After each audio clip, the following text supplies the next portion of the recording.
Julia, what don't you do? Wow, So that list made me tired. tell us your story. Tell us what happened when you got diagnosed with breast cancer. Empowering you organically, delivering content you trust with results you love. Welcome, everyone, to another episode of Empowering You Organically. I'm joined by my co-host, Terry Entrebenin. Hey, everyone. We have a very special guest today, Julia Chiappetta, and we're actually doing a little bit different podcast than we normally do. We've been doing a lot of travel lately, and so we were unable to have Julia in studio with us. So Terry Ann and I are here in the studio. Julia is at her home, and we're doing a virtual podcast today. Julia, thank you for joining us. I'm so excited to be here. I'm up in Connecticut. It's actually a warm day here today, guys. Awesome. We have a warm day here in Texas as well, which is nice. And we want to do a little bit of an intro on Julia today. Julia is a breast cancer survivor and author of Breast Cancer, the Notebook, a reference guide that provides a foundation of facts to the newly diagnosed survivors or those wishing to take a preventative view from age 18 and up. Julia actively pursues health and wellness through running, cross-training, Pilates, and fueling her body with an organic vegetarian diet. She finds joy and meaning as a patient advocate for those with breast cancer, interaction and support for kids in need, and teaching exercise to the over 80 crowd, which I think is awesome. She is the owner and president of the Julia Chiappetta Consulting Group. Her expertise include marketing, branding, meeting and event planning, and business development. She's also a visionary, writer, and problem solver. She continues to seek optimum health even after she overcame breast cancer. She continues to seek optimum health by fueling her body with an organic, mostly raw diet, as I mentioned before. She sits on the board for the Annie Appleseed Project, Greenwich Christian Preschool, Best Answer for Cancer, the Pink Fund, and the Board of Health, Town of Greenwich, Connecticut. She's appeared on Fox News, NBC, CBS, and several radio broadcasts. We're so excited to have her here today and be able to learn more from her. Wow, that list made me tired. Tell us your story. Tell us what happened when you got diagnosed with breast cancer. Okay, so it was 1999. I was training for triathlons. I've always been an athlete. I've been training my whole life in sports, and I went on a business trip to Europe and stopped off to a friend's wedding in Scotland. Came back about a month later. I was doing my ritual of self-examining my breast, and it was winter in Connecticut, and I felt it felt like a little mosquito bite on the outer edge of my right breast. And I thought, well, this is odd. I've been self-examining for years. My gynecologist was way ahead of her time, and she taught me how to self-examine when I turned 30. That was my birthday present. So I recognized that this one felt very different, very foreign. Called her the next day, went for a mammogram, had just had one the month prior as part of my annual physical. The doctor said, "You are fine. There's nothing to worry about." And I started crying and said, "No, it's definitely different. It's foreign. I know it. I need to do a biopsy." And he sort of foo-fooed me and said, "Well, we're not going to do that." And then after big crocodile tears said, "Okay, finally, we'll do it." The next day I went to the hospital. They did the biopsy. I waited 24 painful hours. And the doctor called me, and the first thing he said was, "I need to apologize. I learned a very important lesson today, and that is that I need to listen to my patients more. You have stage 2B infiltrating ductal carcinoma, very aggressive cancer. You need to do something immediately. Come to my office tomorrow." So that was the beginning. Then for me in my apartment, sitting there that day, I remember it vividly. It was a Saturday. It was a beautiful sunny day. I got on my knees, I prayed, and I just asked God for peace and guidance. That's where I go to. That's my strength.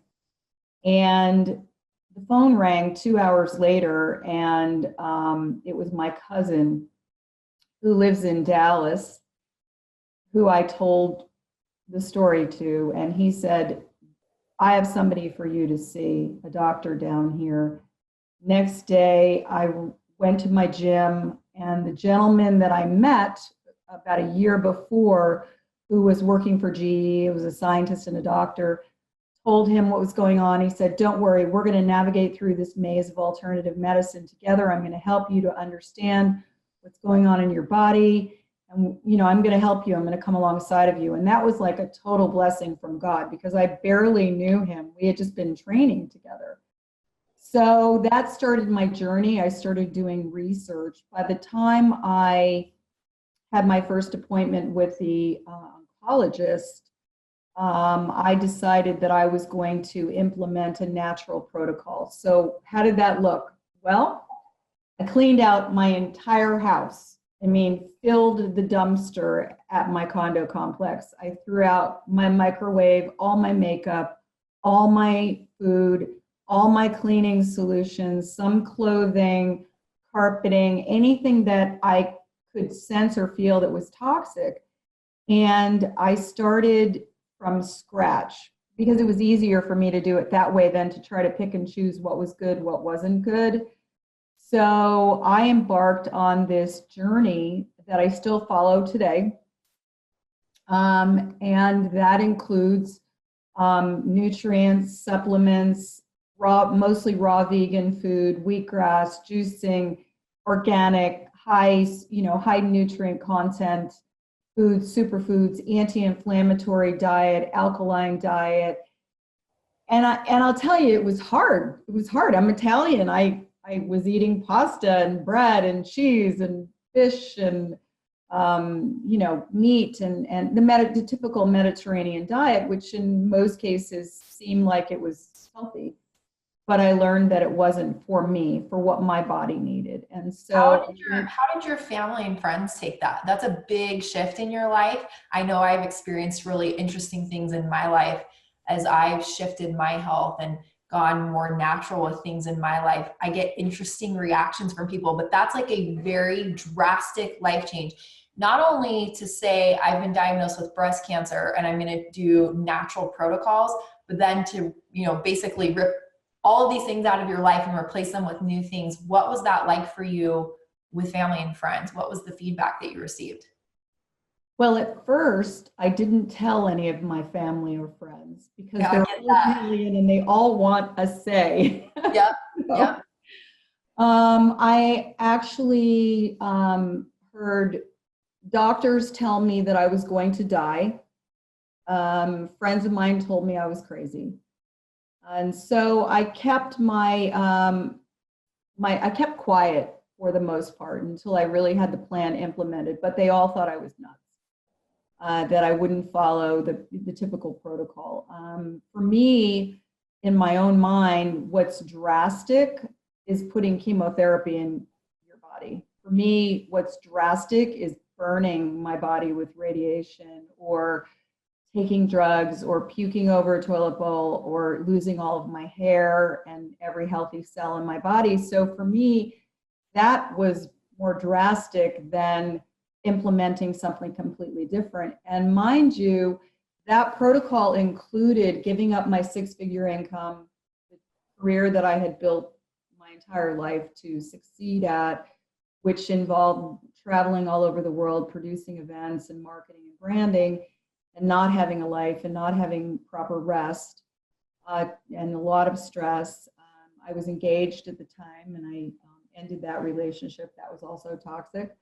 And so I tried to eliminate all the toxins in my body. So for me, it was scary at first, but I know this sounds crazy, but it became almost exciting, because I was a part of it. I was allowing myself to become the CEO of my own body and making decisions that were smart, because it wasn't just one thing that got me sick. It was probably 20 things in 20 years, and it's never one thing. And so just like I see your beautiful supplement line behind you, it's not just one supplement, it's a combination of things that we need to provide for our bodies to make them healthy and keep them strong.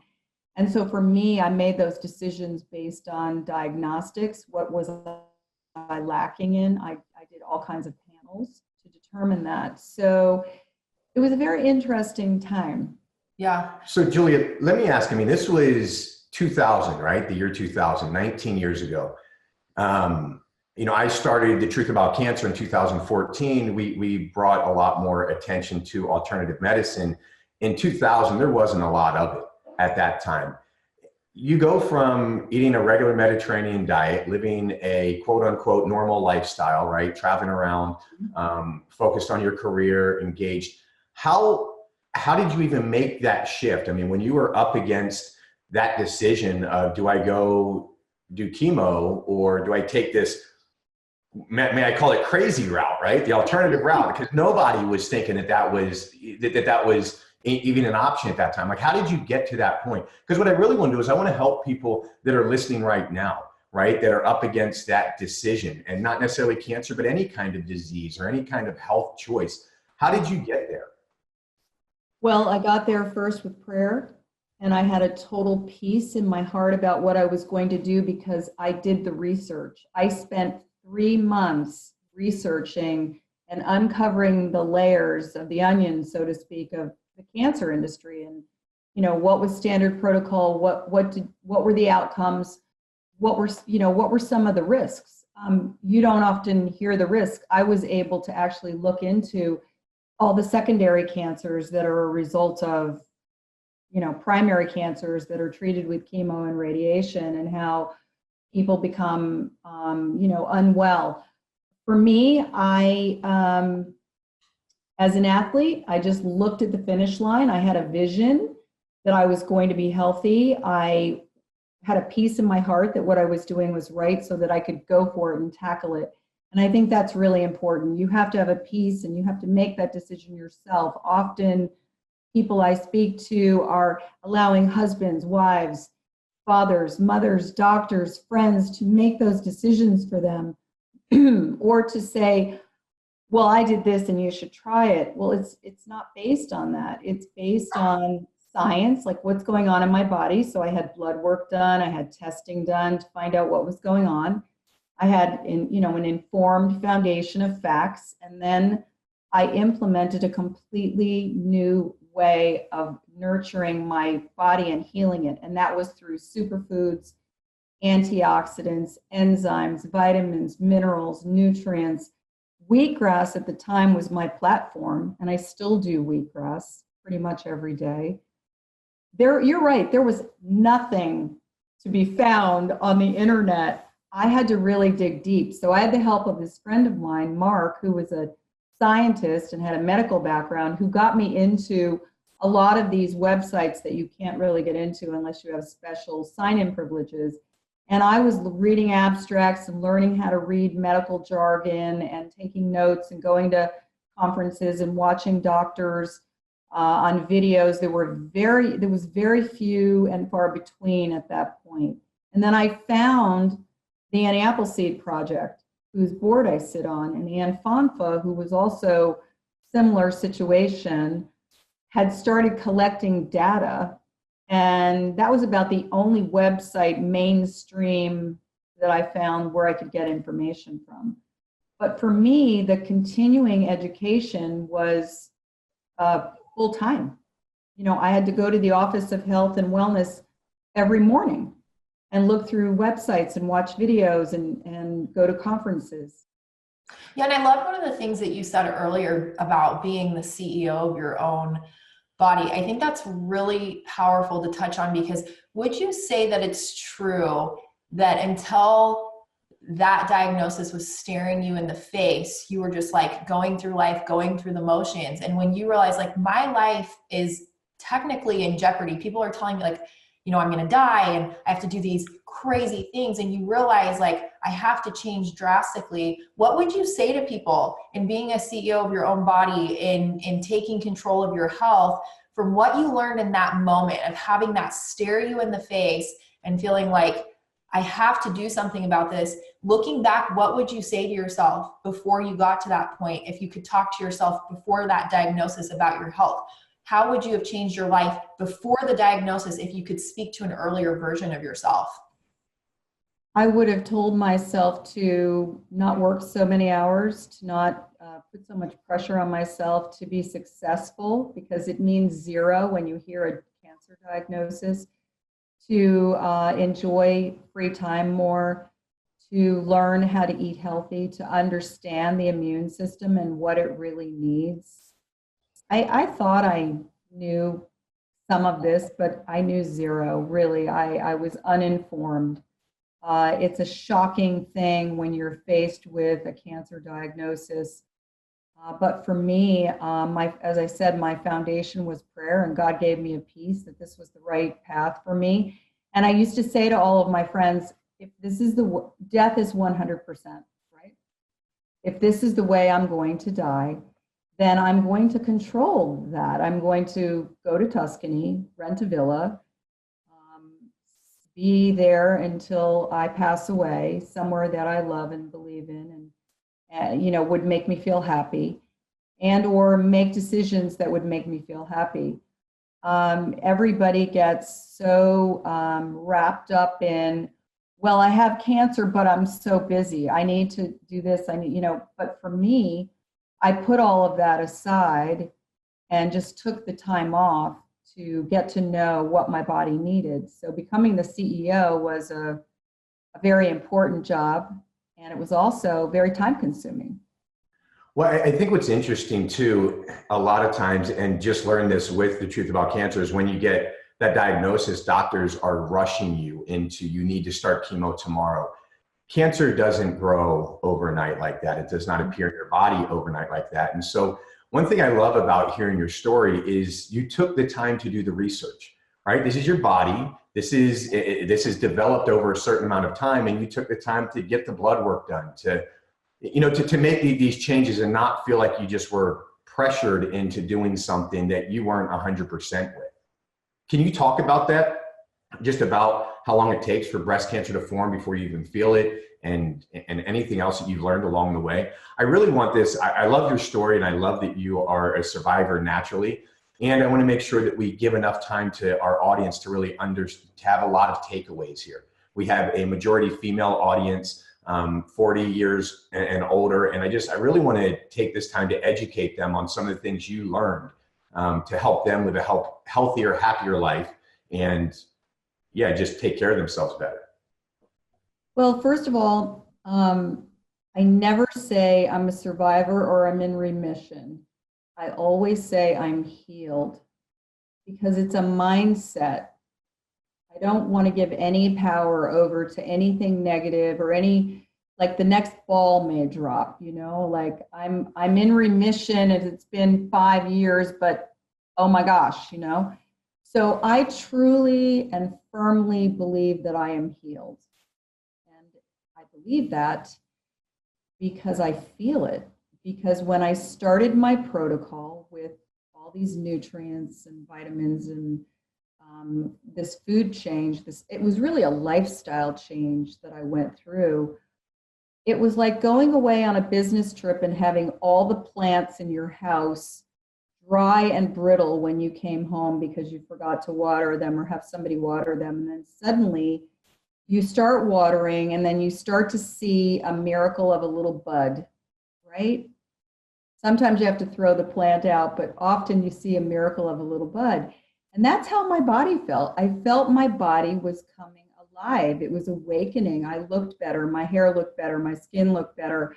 My nails were growing very strong. I had energy. I was an athlete. So, I was able to go out and run and work out and do all the things that I had done my entire life. So as I began to feel better, I was journaling and I was keeping track of how I was feeling, and it was a miracle. I went to MD Anderson Cancer Center in Houston for a third opinion, just because I wanted to find out for myself if there was any lymph node involvement, because I would tweak my protocol based on diagnostics. So I went to MD Anderson Cancer Center about 3 months later and met an amazing doctor down there named Merrick Ross, who was one of the best in the world. He runs this surgical oncology department there. Breast cancer is his thing. He perfected the sentinel node biopsy. We became fast friends. You walk in and they're having a board meeting about your body. They have all your tests from the last 10 years. You're sitting there and they're saying, okay, who was Julia then? Who is she now? And who does she want to be? And, you know, what have you been doing? What have you been taking? What's your plan of care? And so I explained to them everything that I had been doing. And they were like, well, okay, let's do some blood work. They did the blood work and every single test was in normal range. And that had only been 90 days of implementing the diet and then what I was doing, my protocol, which was a lot of things, guys. I mean, it wasn't just one thing. I was doing everything. You know, I was taking, you name it, and I was taking what I thought my body needed. And so that was really encouraging when they looked at me and said, well, I don't know what you're doing, but whatever it is, it's working. Keep it up. We'll do some more tests. They did the tests. My margins were clean. I got on a plane. I left the next day and I never looked back. So of course I talk to them and confer with them every year and go there for, you know, checkups. But every one of my other doctors told me that I needed to have double mastectomy, radiation, maybe some chemo and tamoxifen. I did none of that. So I'm not saying that none of that works. For me, it didn't work. For me, I made the choice to do a natural protocol because I wanted to be good to my body. I wanted to find out what the root cause was of all of this. And believe me, it was years of cathartic analysis of what had brought me to that point. So it takes cancer 5 to 10 years to grow. Sometimes shorter, sometimes longer. Most mammography is only about 85% accurate. Mammography is only about 50% accurate. 85% of all breast cancers are not hereditary. These are things I found out that I had not known. I thought if you had a mammogram, you were like good to go for another year, but really I had a mammogram the day I found my own tumor and they told me it was negative. So we have to be really careful. Self-examination saved me from any long-term and worse diagnosis, long-term stress over this. And I do ultrasounds now, thermography, other things. I have not had a mammogram since that day because I don't want the risk of radiation to my breast. And that's just research that I did. There's some powerful research out there that says that, you know, if we're having mammograms starting at age 40 and now let's say you're 60, you've had enough radiation to really trigger alarm to your breast. So there are some really amazing reports out there. I'll share one with you from Dr. Ralph Moss, M-O-S-S in New York. He interviewed a professor in Pennsylvania who said that they were detecting so much radiation in the breast of women who had had, you know, multiple and yearly annual mammograms that it was similar to that of within a mile radius of Hiroshima, people living in Japan. So these are like things that started jumping off the paper for me, like all this research. So nobody in my entire family has had breast cancer, not one person. So how did I get it? You know, and so I look at all the environmental aspects to it. The stress is off the charts. I live in a region in the United States where pesticides are highly used because it's very affluent here and everybody wants a green lawn. So pesticides are killing us. Pollution, diesel fuel from the highways. I participated in a study with women from wealthy zip codes. So New York area, Connecticut where I live, Marin County, Beverly Hills, Long Island. And the common thread to all of these women was we all lived near or under major highway systems. So diesel fuel was, you know, a big factor, and also the pesticides. So there's so many things. I mean, I learned so many things along the way. It's shocking, actually. Yeah, and Julia, that's a question that's actually been floating around in my mind as you've been talking. You know, obviously it took a lot of research on your part. What would you say are like the top 3 things when it came to choosing natural protocols, moving away from conventional medicine, and maybe even since the point where you were, you know, you've been diagnosed and now you've gone on this whole journey? What are like the top 3 things in your mind about natural health, the way we're living our lives right now, whatever it may be in your mind, that's changed your life and changed the way that you see health? When you were doing your research, when you were understanding the information, you were like eye-opening moments that like most people don't know or think about, that, you know, people who are listening can gain from you. You've done all this research, you know all this information. What are those top 3 things for you that were just like, they did jump off the page and you were just like, I cannot believe I didn't know this? Well, I didn't know that mammography is only 50% accurate. That was shocking to me, shocking. And maybe it's even lower at this point. I thought I was living a very healthy lifestyle, and I was really not. And I had done no research. I had no clue. I mean, I would occasionally take a supplement, or if I had a sprained ankle or, you know, something from running or working out, I would take a supplement or a nutrient that was anti-inflammatory. I had no clue what I was doing, and I really thought I had it under control. You know, I was running my own little business. I was traveling around the world. I was working out in the gym. I was doing races, and I had no clue. I mean, I had no clue until I started peeling back all the layers. And then, as you know, and I know, there are supplements, and then there are supplements. There are products that are clean and good, and there are products that are not. So that was a whole nother lesson for me, was trying to understand what's behind certain words on labels, what is really in a supplement, how are things tested. You know, I started looking at things like NSF, you know, independent laboratories that test supplements and nutrients, and They test our supplements. We're very familiar with them. yeah. So they're great, you know, because you know what's on the label is in the bottle.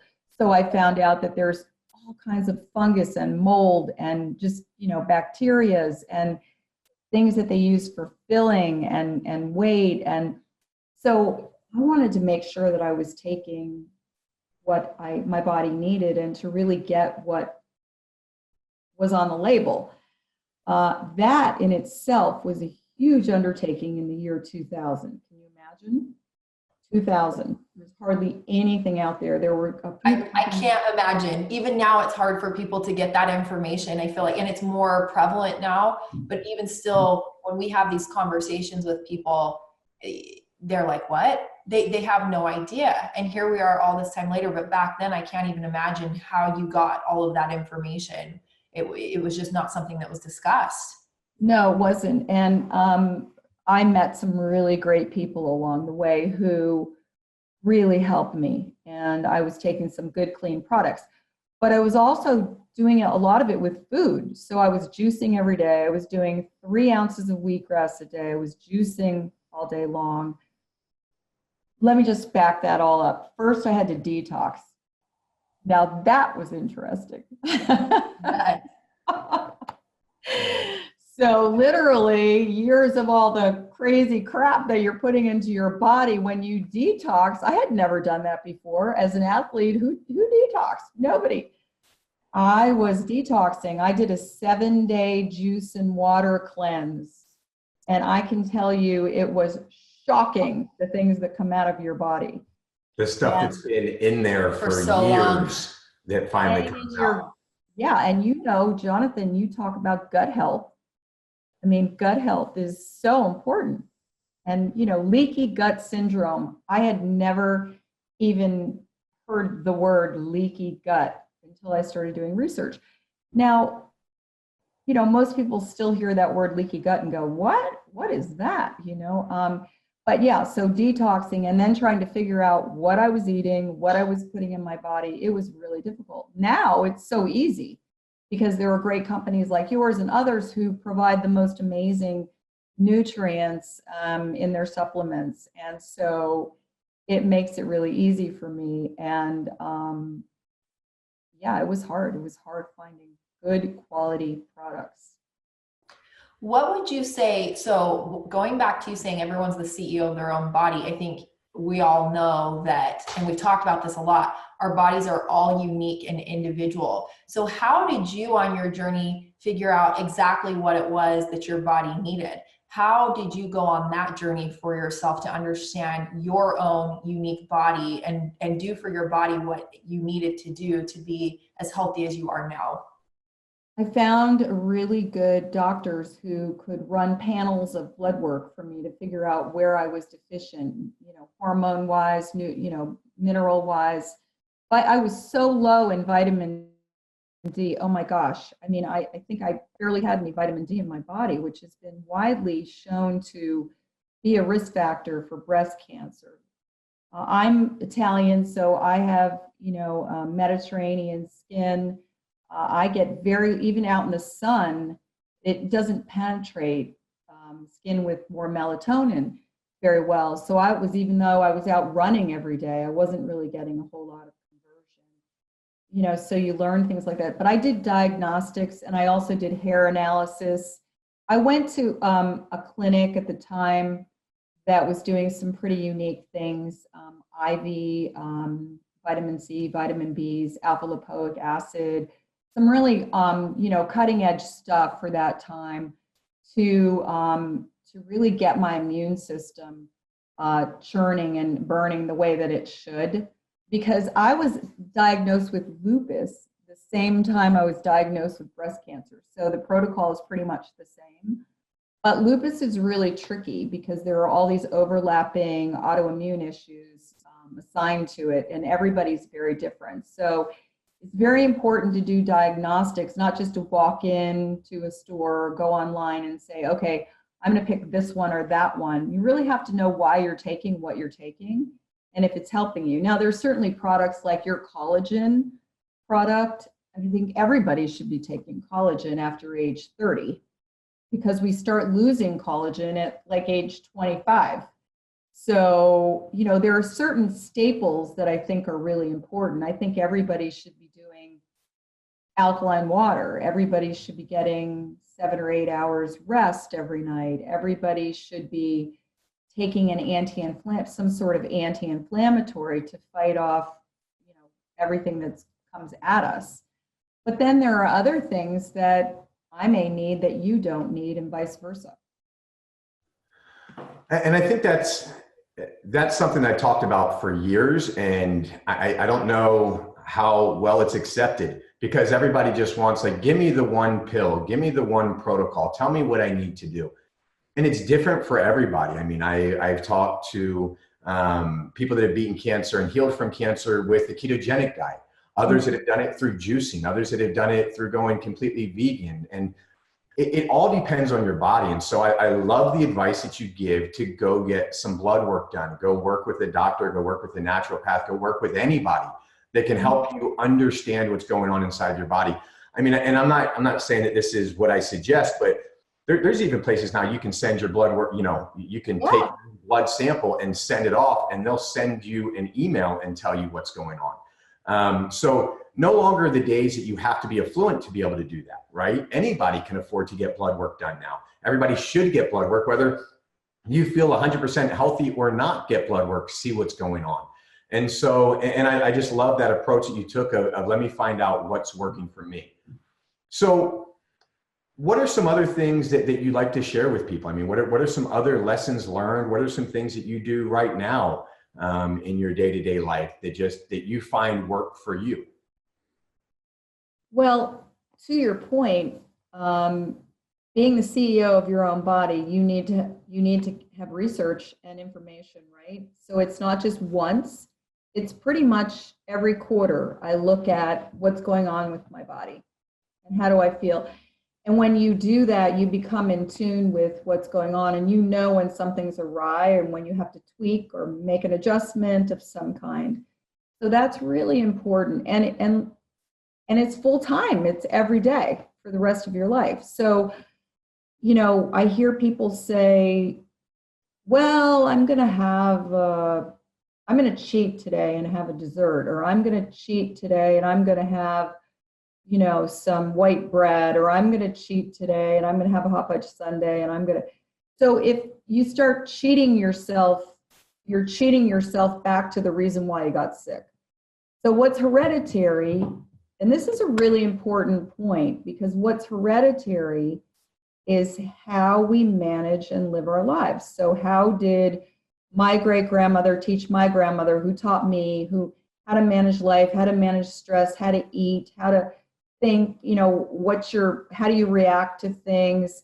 All those innate things, all those hereditary things are difficult sometimes to eliminate, because a lot of them are not healthy for us.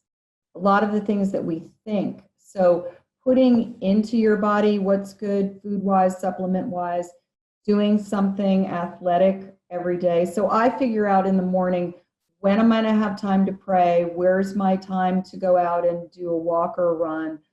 What am I going to do as far as, you know, looking at some new research, or maybe getting on a blog, or going on a webinar. Most importantly, what I'm putting in my body and on my body. So makeup, body cream, shampoos, all that stuff, all equally as important as food.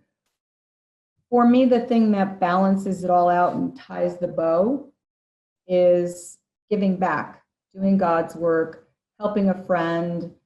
I write a health and wellness column, which is very topical, and I share some personal messages on there. You don't really want to talk about what you do under the radar, because you don't want to lose the blessing of that. But I think it's really important to give back, to help others, kind of like what you guys are doing with these informative videos. You're helping people, you're reaching many. I think that's so keen. It's so important. And I thank you first of all, for including me. I'm humbled to be here, but I think it's important to share. So once we have the knowledge, once we come to understandings about things, when you see something with your own eyes, like your own body healing, it's pretty powerful. Pretty powerful. Yeah. Well, and I think you've said a couple of things that have really touched me. You can't unknow what you know. And then you have to share. You have to. And I think your story is such a beautiful example of how life brings us on these journeys. And we go through certain things so that we can then teach other people. And here you've had this happen for so long now. You've been on this journey of health. But way back when, like you were talking about how certain people kind of just fell into your life. And at the time that you needed them for the information you needed, and it's information that wasn't prevalent at the time. And now here we are all this time later, and you're sharing with people and you're helping people. And you know, that is a beautiful story and a beautiful journey. And the other thing that I think is so powerful in what you've shared, I really can't get over that phrase, the CEO of your own body. And as you just talked about what you did, it's like building a business. We spend all this time building our careers and building these lives that we want. And you were doing that too. And then all of a sudden, you know, your life changed drastically, and you realize that building your body is like building a business. I love how you talk about being the CEO of your own body, checking in quarterly. Like we have quarterly meetings with our business, and we check in with everybody at work, and we plan for the next quarter. And it's like continued education and all these things. Your body is unique to you, just like a business is unique. And you're your own customer. Like you have to serve yourself, right? You can't serve other people unless you're serving yourself and building that body. And so I just have this visual image in my head of a body being a business because of your story, being the CEO of your own body, checking in all the time, knowing what works and what doesn't work, what to put in, what not to put in, when there's too much, when there's too little. And it really is just such a beautiful representation of, we put all of that into so many things in our lives. And I think a lot of people, like we all were before we came on these journeys of health, are walking through life like, you know, my body, you know, I just do what I need to do as fast as I can and go through the rest of my life and build everything else in my life. But we forget the most important thing to be able to do what we do every day and be happy is to build our body. And building it like a business is I think something that people can really hold on to and understand. Like it's a lot of work to have a very healthy body. and you've put all this work into it, and it hasn't just come in one day. You didn't get to where you were in one day, and you're not where you are because of one day. This has been years of time and commitment and research and loving your body the way it needs to be loved. And then you continually do that and change things every quarter. Every day as you learn things. It's not, health is a journey. It's not a one day thing. And I think that is a powerful, powerful story that you shared with people today about treating your body like it's a business and taking care of it like you would take care of your own business and grow it. That was beautiful. What you just said. You're a problem solver. I can tell that. She's the CEO, so you can tell why it resonates with her. Well, but it was beautiful because of what you shared. Your story, and that's just how it spun up in my head, and it's a beautiful story. It's inspiring to hear what you've been through and how you've helped other people. I think this story gives light to so many other people who may be afraid to go on that journey of natural health, but we're natural beings. That's what we're supposed to do. And so I appreciate you sharing that story. I want to ask you a question too. How important to you have your relationships and your emotional health been in your health journey? You've talked a little bit about that, but I don't think people truly understand just how important that is. So can you talk about that for a little bit?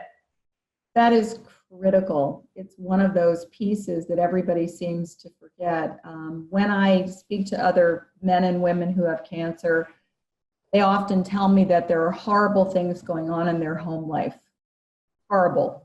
There's one gal that I speak to monthly who is in Chicago, and she has, she's very sick, and she does not have a support from her family or her husband.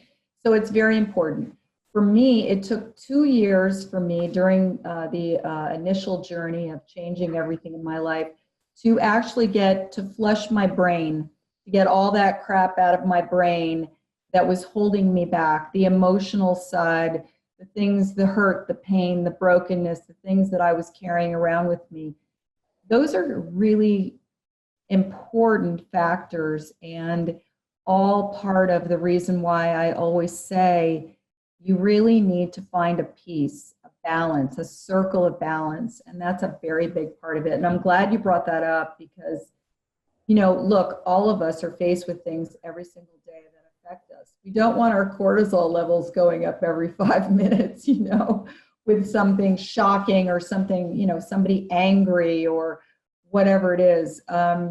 It's very important. And so it's hard work all around. So you have to find ways to alleviate that, put nutrients in your body, get the proper rest, drink the best water, clean water, find ways to give back, find ways to share. It's all part of a circle of balance that I believe we need for optimal success. I mean, you guys are providing an aspect of that. You're providing nutrients and supplements that help us because we know I know when I come to you, I don't have to worry about what's in the bottle. You know, I know that what I'm taking is clean. Quarterly, I go through every single one of my bottles of things that I take, and I look at them and I vet them and I say, okay, is this company still viable? Is it still doing what it says? You know, has anything changed on the ingredient list? And as you know, just like in life, there are layers to our emotion. With supplements, there are layers of things that companies can hide behind. Like there are 20 things that are toxic that can hide behind the word fragrance on a bottle. Makeup, you know, bath products, shampoos, etc. So I don't know, I'm off on a tangent here, but I wanted to make sure I mentioned that because it's so important to quarterly look at things, whether it's diagnostic, blood work, or looking at what you're taking, what you're eating. Have I gotten off the path? Have I stayed on the path? You know, it's easy, you meet new people and you start going out to dinner and you start having this or that that's not on your plan. So I think it's important to keep ourselves in check. Like you say, have a meeting every month with your body. Say, what am I doing wrong? What am I doing right? Love it. Julia, to wrap this up today, I want to ask you if you could send one message to the entire world and they can hear your message, what would you say to people? I would say, do not be afraid. Do not let anybody scare you. You have the ability to make your own decisions, and your body is your temple. You don't have another chance at being good to your body. So love it, embrace it, feed it, nurture it, and don't be afraid to make decisions. Even if every single person in your life is telling you it's wrong, seek the wisdom and the guidance that you need to feel the peace about what you're doing and just go for it. Awesome. Love it. Julia, you've been amazing. Your story's amazing. Can you tell people how they can find out more about you and your book and just how they can connect with you? Well, my book is a reference guide that I wrote in 2005, and it's sold out. And my doctor at MD Anderson Cancer Center also actually wrote the foreword to it. So it's really just a reference guide. Here's the clinical, here's the environmental. So I'm working on a new book, but I'm writing a health and wellness column every other week for a newspaper, which they can find on my website, which is my name, juliachiappetta.com, CHIAPPETTA.com. And I'm an advocate for several organizations, Anti-Appleseed Project, Best Answer for Cancer. So they can reach me through those organizations as well. And we're all in this together. You know, I'm just one person, one woman trying to do my part. And I couldn't do that without the support of our community. And you guys are in that community. And I just feel honored and blessed to know you guys, to meet you, and to have this opportunity today. So thank you so much. Julia, likewise. Yep. We feel the same. The honor is ours. And so you can always go to empoweringyouorganically.com as well for all of the show notes. We'll have links to Julia's website and ways that you can find her there. This is amazing. You know, we're going to launch a new series called Inspired Health Journeys. And I want to talk to more people like you, Julia. I mean, because it's inspiring to hear your story. It's inspiring to hear what you've been through, what you've experienced, what you've learned. And I feel like we don't have enough of that inspiration in the world right now. We have a lot of 24-hour news channels that just doom and gloom us and try to divide us and all of that. And we're all on a journey to health. The journey is never over, right? And so the more stories that we can get like yours, and the more we can share, and we can have this tribal knowledge shared, right? Because we are all different, but a lot of the stuff that worked for you, Julia, is going to work for other people. Things that work for me work for some people. Things that work for Terry Ann work for other people. So I want to build this whole tribal knowledge database, right? Where we can all share how we've overcome different things in our lives. And you are the first one in this series, really. So this is groundbreaker. And we haven't announced this or anything, but you're part of the inspiration for why I wanted to do this series. So Julie, just thank you so much for being on. Thank you. Thank you for sharing. I'm so glad our good friend John Malanka introduced us to each other. I just did another interview with John last week, and he's awesome. So anyway, thank you everybody for listening. If you love hearing this, please share it with your friends and family. Make sure you subscribe on iTunes so you don't miss any of our future episodes. Go to empoweringyouorganically.com. Terry Ann, thank you so much. Thank you, Julia. Thank you. I love you guys. It was so much fun. Thank you. Have a great day, everyone.